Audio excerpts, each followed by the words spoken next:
amigos, tudo bem? Começando hoje mais um vídeo do Carol Responde, aquele quadro que eu deixo o box das perguntas lá nos meus stories do Instagram. E hoje o vídeo vai ser para a seguidora dessa pergunta aqui, Sarita Costa Vergueiro. Como você faz para engajar os seus pacientes nas tarefas?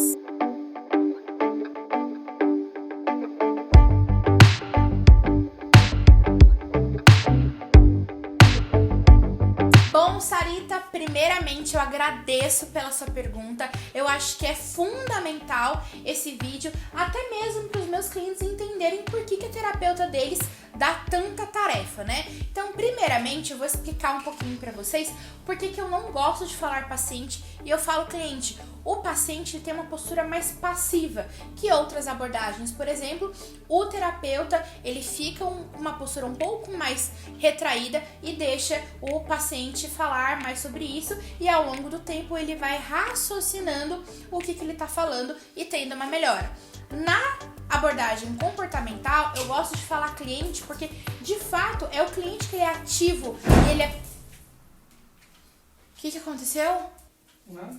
Que susto que eu levei. Eu achei que ela tivesse batido a cara na porta. Linda, você mata a sua mãe do coração. Não lembro nem onde eu parei. Por que eu gosto de falar clientes, então? Porque na abordagem comportamental, o cliente ele é muito mais ativo na terapia. Ele é o protagonista da sua melhora. Por isso que eu gosto de chamar clientes. E por que eu dou tanta tarefa? Sim, gente, a abordagem comportamental, dentro de uma psicoterapia clínica, ela fornece tarefas porque o cliente ele vem para uma sessão uma vez na semana, com duração de 50 minutos, e para ele digerir melhor o que ele trabalhou dentro das suas sessões, ele tem 7 dias para poder absorver o que ele trabalhou nos atendimentos. Então, por isso que a tarefa ela acaba sendo mais um auxílio e um apoio psicológico ao longo dessa semana. Então, Sarita, para sua pergunta, não vou só responder como que eu engajo os meus clientes para fazerem as tarefas terapêuticas, mas o porquê eu faço isso. Primeiramente, as tarefas elas não necessariamente são escritas. Elas podem ser trazer, por exemplo, uma foto para trabalhar algum contexto familiar ou algum passado que a pessoa tá trazendo essa demanda mais ativa no consultório, fazer alguma atividade, uma aplicação de mindfulness, por exemplo, que eu trabalho dentro com ele dos atendimentos psicológicos, e principalmente o refletir. Se eu não dou uma tarefa física para o cliente fazer ou trazer no próximo atendimento, normalmente a tarefa é de refletir. Eu quero que ele reflita o que a gente conversou nesses 50 minutos de atendimento. Normalmente essa tarefa os clientes mais adoram, porque além de não ter muito esforço físico ou mental para poder tá executando a tarefa ou atividade, eles gostam também de refletir o que a gente conversou no atendimento, e também é um grande ponto de melhora do atendimento dele. Então vamos lá, Sarita, respondendo a sua pergunta e dos meus outros seguidores por aqui. Para a gente conseguir engajar o nosso cliente a fazerem as tarefas terapêuticas, primeira coisa de tudo, relação terapêutica. Se ele não tiver criado um vínculo terapêutico forte e bem estabelecido comigo, ele não vai querer fazer a tarefa. Então é muito importante essa troca de experiência, essa troca de energia, principalmente rolar empatia, porque o cliente ele vai estar vendo a nossa cara 50 minutos uma vez por semana. Então é importante a gente criar essa relação terapêutica e, obviamente, consequentemente, explicar o porquê que eu gosto de dar as tarefas terapêuticas. Já na primeira sessão, eu sempre costumo falar que eu dou tarefa, que é um material de apoio psicológico para o atendimento, para a melhora do cliente, então eles já sabem que precisa fazer tarefa. Segundo ponto, consciência da sua melhora. Se ele tá fazendo a tarefa, obviamente ele vai progredir. E ele entendendo por que ele tem que fazer essa tarefa terapêutica, ele vai ter um retorno, um resultado muito mais rápido do que talvez se ele não estivesse fazendo, né? Então, um ponto muito importante que eu quero mostrar para vocês no vídeo de hoje são os apoios que eu uso de instrumento de livro aqui no consultório, que eu vou mostrar para vocês. Eu gosto muito de usar esses livrinhos da Eureka. Vou deixar o arroba deles aqui para vocês verem na descrição do vídeo, que são esses livrinhos. Por exemplo, esse daqui, ó, Conversas Difíceis. 8 mini guias para falar a verdade e curar relações quebradas. E esse daqui, a Ansiedade. 8 mini guias para você viver mais leve e menos preocupado.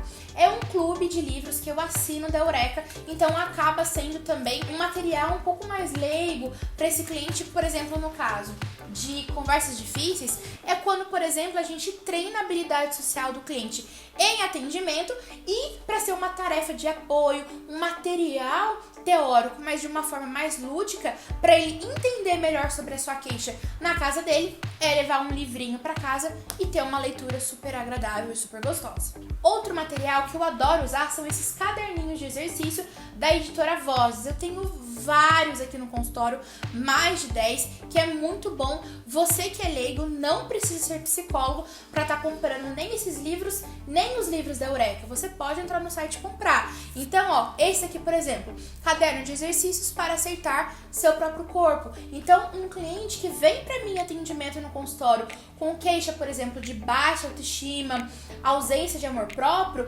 além de trabalhar com ele na sessão terapêutica a sua demanda, eu dou para ele levar para casa esse caderninho de exercícios. E é muito bom, é muito didático, são livrinhos super fáceis, super gostosos de ler, e você não só vai ler a teoria, mas você vai ter que praticar, refletir, escrever. Então os clientes acabam gostando muito. E outro livrinho é esse aqui, caderno de exercícios de atenção plena. Então, por exemplo, um cliente que é ansioso e a gente está fazendo manejo de controle da ansiedade em atendimento, onde eu passo vivências para ele conseguir controlar a ansiedade lá na sua casa, em outro âmbito que não seja o consultório, esse livrinho é muito importante, porque ele vai conseguir de fato colocar outras atividades em práticas que eu não passei em consultório, que estão aqui no livrinho. Terceira dica: treinar, fazer tarefa. Não é simplesmente eu dar a tarefa para ele, ter uma relação terapêutica, ele entender que é bom fazer tarefa, se ele não sabe como fazer tarefa. Então, primeira coisa de tudo, eu gosto de dar um planner para ele, que eu tenho aqui no consultório, eu dou para os meus clientes, não só para eles fazerem a tarefa, mas para outras demandas que eles acabam trazendo para mim no consultório, como foco de metas, objetivo, etc. Então, ele coloca nesse planner o horário que ele vai fazer a tarefa. Então eu tenho que também treinar com ele como ele vai ver que ele tem tarefa para fazer. Então treinar o repertório dele de ao menos ele saber que tem tarefa para fazer.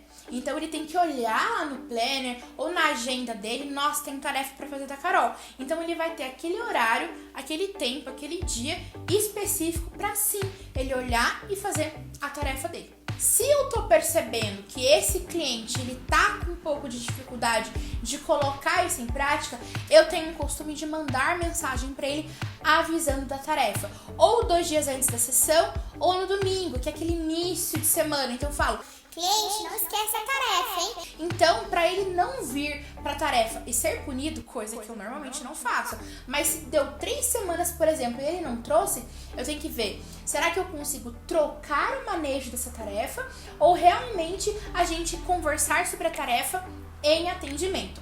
Só um parênteses, gente, na primeira sessão eu já aplico um questionário, que é o famoso anamnese, que é o histórico de vida desse cliente, onde vai abordar diversos assuntos, porque às vezes o cliente ele chega com uma demanda muito específica, só que eu preciso entender o histórico de vida dele para entender e compreender melhor o porquê que essa queixa se iniciou, a frequência, como, etc. Então já no questionário eu vou identificar se é um cliente que ele gosta de escrever, se ele é um cliente muito sucinto, se ele é um cliente objetivo, se ele adora e dá detalhes. Então logo de cara eu já consigo identificar isso. E se ele conseguiu fazer o questionário em 1 semana para a próxima sessão. Se ele não conseguiu fazer o questionário, eu dou 2 semanas para ele fazer. E se realmente de fato ele não conseguiu, é um ponto importante a ser trabalhado em sessão. Será que é num ponto onde ele é muito controlador? Ou será que é um ponto onde ele não gosta que seja cobrado? Ou ele tá tendo uma certa resistência em fazer terapia? Então só o fato dele não fazer o questionário, que já é a primeira tarefa que eu dou, é um ponto importante a ser trabalhado nos atendimentos. Quarta dica: reforçar qualquer tipo de comportamento de melhora do cliente e focando nas tarefas terapêuticas, obviamente. Só o fato dele ter trazido, ou se ele trouxe uma pequena parte, ou se ele fala: ai, Carol, eu não sei se tá certo. Reforça o que ele fez. É importante porque ele vai gostar. Belezinha. não tem problema, mas você trouxe, você tentou fazer. Às vezes eu também deixo muito aberto para os clientes, se eles quiserem me mandar mensagem ao longo da semana para tirar alguma dúvida da tarefa. Isso também é muito importante, porque se o terapeuta não está disposto fora consultório para poder ajudar um apoio auxiliar, na verdade, é muito importante também ele saber que ele pode confiar nesse terapeuta mesmo fora do atendimento clínico. Quinta dica. Eu sou uma terapeuta comportamental, então a minha abordagem, ela trabalha com tarefa. Se esse cliente não está fazendo tarefa, ele não vai melhorar. Então o que eu costumo fazer? De 8 meses a 1 ano mais ou menos, é o limite máximo que eu dou para esse cliente. Tento de todas as técnicas possíveis para tentar ajudá-lo se ele não está fazendo a tarefa, se ele não aderiu às tarefas e principalmente se eu vejo, poxa, tem um vínculo terapêutico legal, ele não quer fazer a tarefa, ele não aderiu à tarefa, ok, quais outros meios eu consigo trabalhar com esse cliente, já que ele não gosta de fazer as tarefas que eu proponho? Talvez, às vezes, sugerir para ele o que ele gostaria que eu desse para ele. Às vezes ele tem uma ideia muito legal que eu não tinha pensado, por exemplo, ou até mesmo coisas bem pequenas que ele faz que já pode se considerar como uma tarefa feita. Então, ok, não tem problema algum. Outro ponto muito importante, ainda na quarta dica, é se o cliente às vezes para no meio de fazer terapia, pode ser porque ele não se adaptou à abordagem, não teve uma relação terapêutica, por exemplo, ou de fato ele fala, fica fazendo tarefa, que é isso? Tudo bem, não tem problema. Ele não se adaptou à abordagem, ele não se adaptou à terapia desse profissional. Então não tem problema algum. Normalmente os clientes não verbalizam isso, mas a gente que é terapeuta, a gente saca, né? Então provavelmente o cliente ele parou porque mesmo a gente explicando e tornando essa consciência muito mais compreensível de que é bom pra melhora dele, se ele não fez, provavelmente é ele que vai desistir da terapia sem aviso prévio. Ou se realmente já deu esse tempo todo de limite, que é coisa minha, e esse cliente não tá tendo resultado, eu chego e falo pra ele, fulano, é o seguinte, não tá tendo resultado aí. Porque normalmente, gente, a abordagem comportamental, principalmente, ela é mais rápida. A gente foca na demanda principal que o cliente está trazendo pra gente. Então, se não tá tendo resultado, muitas das vezes é porque o cliente não tá seguindo as orientações do terapeuta. Então, é quando a gente, terapeuta, tem que colocar um limite máximo, não adianta, porque senão ele tá jogando dinheiro fora.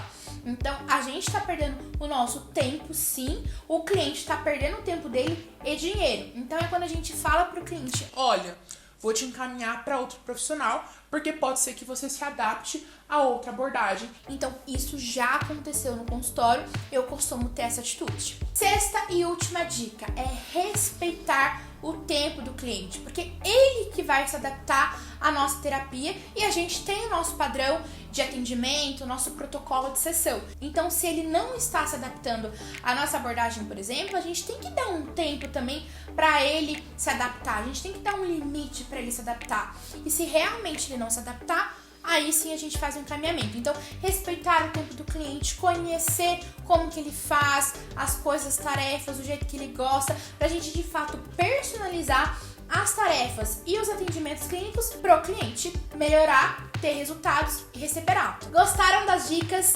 Sarita, muito obrigada por essa pergunta, porque eu achei sensacional. Inclusive vai ser um vídeo que eu posso até indicar para os meus clientes quando eles não estiverem fazendo a tarefa, para eles entenderem de fato porque que eu gosto e dou muita tarefa. Quase toda sessão é batata. E gente, às vezes quando eu não dou tarefa, sei lá, por 3 semanas consecutivas, os clientes eles estranham, eles perguntam: Não vai dar tarefa hoje, Carol? Qual que é a tarefa de hoje? porque eles acabam sendo condicionados à tarefa, porque eles veem na prática isso, porque faz tarefa, melhora. É essa a nossa troca. Lógico que tem um vínculo terapêutico embutido aí. Então, gente, tarefa terapêutica é importantíssimo para abordagem comportamental. Então, às vezes, se o seu terapeuta, que não é da abordagem comportamental, aplica tarefa ou não aplica, isso vai envolver muito da abordagem do terapeuta. O que importa mesmo é se você está tendo resultado para a sua melhora da demanda. Um beijo enorme para vocês.